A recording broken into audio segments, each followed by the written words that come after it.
ಸುಮಾರು 3 ದಶಕಗಳ ನಂತರ ಪಾಕಿಸ್ತಾನದಲ್ಲಿ ಐಸಿಸಿ ಟೂರ್ನಿಯೊಂದು ನಡೆಯುತ್ತಿದೆ. ಈಗಾಗಲೇ ದಿವಾಳಿ ಎದ್ದಿರುವ ಪಾಕಿಸ್ತಾನಕ್ಕೆ ಹಾಗೂ ಪಾಕ್ ಕ್ರಿಕೆಟ್ ಮಂಡಳಿಗೆ ಐಸಿಸಿಯ ಈ ಟೂರ್ನಿ ಉಸಿರಾಡುವುದಕ್ಕೆ ಅವಕಾಶ ಮಾಡಿಕೊಡುತ್ತದೆ ಎಂಬುದು ಆಯೋಜಕರ ಅಭಿಪ್ರಾಯವಾಗಿತ್ತು.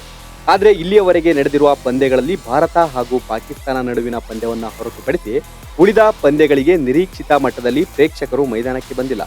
ಇದರ ಜೊತೆಗೆ ಆಯೋಜಕರಿಗೆ ಮತ್ತೊಂದು ಚಿಂತೆ ಎದುರಾಗಿದೆ. ಏನದು ಚಿಂತೆ ಅನ್ನೋದನ್ನ ನಾವು ಹೇಳ್ತೀವಿ. ಅದಕ್ಕೂ ಮೊದಲು ಬಾಸ್ ಟಿವಿ ಕನ್ನಡ ಚಾನೆಲ್ನ ಸಬ್ಸ್ಕ್ರೈಬ್ ಮಾಡಿ.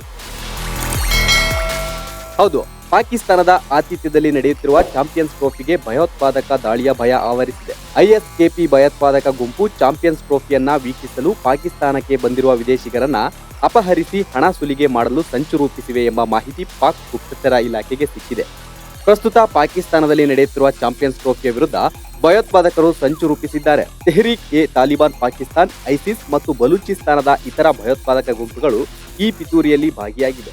ಈ ಪಿತೂರಿ ವಿದೇಶಿ ಅತಿಥಿಗಳನ್ನ ಗುರಿಯಾಗಿಸಿಕೊಂಡಿರುವಂತೆ ತೋರುತ್ತಿದ್ದು, ಆ ನಿಟ್ಟಿನಲ್ಲಿ ಪಾಕಿಸ್ತಾನದಲ್ಲಿ ಜಾಗರೂಕರಾಗಿರಲು ಸೂಚನೆ ನೀಡಿದೆ. ಈಗಾಗಲೇ ನಡೆಯುತ್ತಿರುವ ಚಾಂಪಿಯನ್ಸ್ ಟ್ರೋಫಿಯನ್ನ ಪಾಕಿಸ್ತಾನ ಕ್ರಿಕೆಟ್ ಮಂಡಳಿ ಆಯೋಜನೆ ಮಾಡಿದ್ದು, ಭದ್ರತಾ ಕಾರಣಗಳಿಂದಾಗಿ ಭಾರತ ಪಾಕಿಸ್ತಾನಕ್ಕೆ ಹೋಗಲು ನಿರಾಕರಿಸಿತ್ತು. ಇದೇ ಕಾರಣದಿಂದ ಭಾರತದ ಪಂದ್ಯಗಳನ್ನು ದುಬೈಗೆ ಸ್ಥಳಾಂತರಿಸಲಾಯಿತು.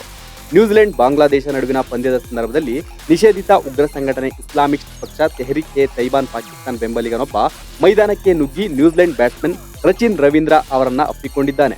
ಈ ಘಟನೆ ಪಾಕಿಸ್ತಾನದ ಭದ್ರತಾ ಪಡೆಗಳ ಕಾರ್ಯ ಹಾಗೂ ಭದ್ರತಾ ವೈಫಲ್ಯದ ಬಗ್ಗೆ ಚರ್ಚೆಗೆ ಕಾರಣವಾಗಿದೆ. ರಾವಲ್ಪಿಂಡಿ ಮೈದಾನದಲ್ಲಿ ರಚಿನ್ ರವೀಂದ್ರ ಬ್ಯಾಟಿಂಗ್ ಮಾಡುತ್ತಿದ್ದರು. ಈ ವೇಳೆ ವ್ಯಕ್ತಿಯೊಬ್ಬ ಮೈದಾನಕ್ಕೆ ನುಗ್ಗಿ ಅವರನ್ನ ಹಿಂದಿನಿಂದ ತಬ್ಬಿಕೊಂಡಿದ್ದಾನೆ. ಆಗ ರಚಿನ್ ಒಂದು ಕ್ಷಣ ಆತಂಕಕ್ಕೊಳಗಾಗಿದ್ದಾರೆ. ಕೂಡಲೇ ಭದ್ರತಾ ಸಿಬ್ಬಂದಿ ಆತನನ್ನ ಬಂಧಿಸಿ ಕ್ರೀಡಾಂಗಣದಿಂದ ಹೊರಗೆ ಕರೆದೊಯ್ದು ವಿಚಾರಣೆ ನಡೆಸಿದ್ದಾರೆ. ವಿಚಾರಣೆ ವೇಳೆ ಆತ 2021ರಲ್ಲಿ ನಿಷೇಧಕ್ಕೊಳಗಾದ ಟಿಎಲ್ಪಿ ಬೆಂಬಲಿಗ ಎಂದು ಗೊತ್ತಾಗಿದೆ. ಒಟ್ಟಿನಲ್ಲಿ ಪಾಕಿಸ್ತಾನದಲ್ಲಿ ಚಾಂಪಿಯನ್ಸ್ ಟ್ರೋಫಿ ನಡೆಯುತ್ತಿರೋದು ಪ್ಲೇಯರ್ಸ್ಗಳ ನಿದ್ದೆಗೆಡಿಸಿದೆ.